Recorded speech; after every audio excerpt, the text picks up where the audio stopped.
Walk into a room, clear the doorway, stop, look around. Leave a building, stop, look around. Park at an intersection.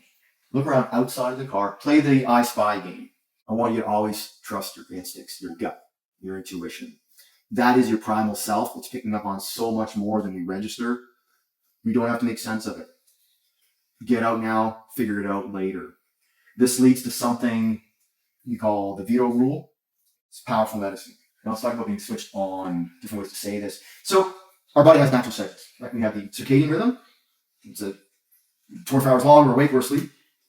Inside that, about 90 minutes, we have the ultradian rhythm. We're awake, but we're more or less alert. Inside that, we switch between being switched on and switched off, focusing outward and inward, okay? Which they also call diffuse thinking. So you're focused outward, you're taking in the world. You're alert, you're paying attention.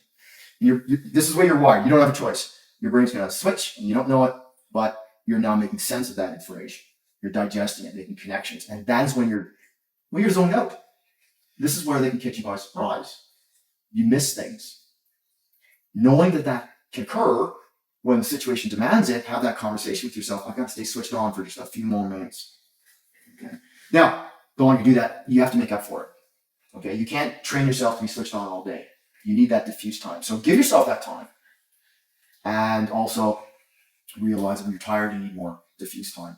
When it's a stressful day, you need more diffuse time. Never trust technology. Like, I'll use it for sure. Technology is awesome, but it's never going to change my behavior, make me more brave. And I'm sure you've all seen it. Somebody takes their phone, they run out on the street, and now they're going to win that argument. Haha, I got you on video. No. And besides that, batteries die, cell phones lose signal. Tasers won't penetrate some clothing. I've seen a guy walk right through bear spray. It's the level of commitment.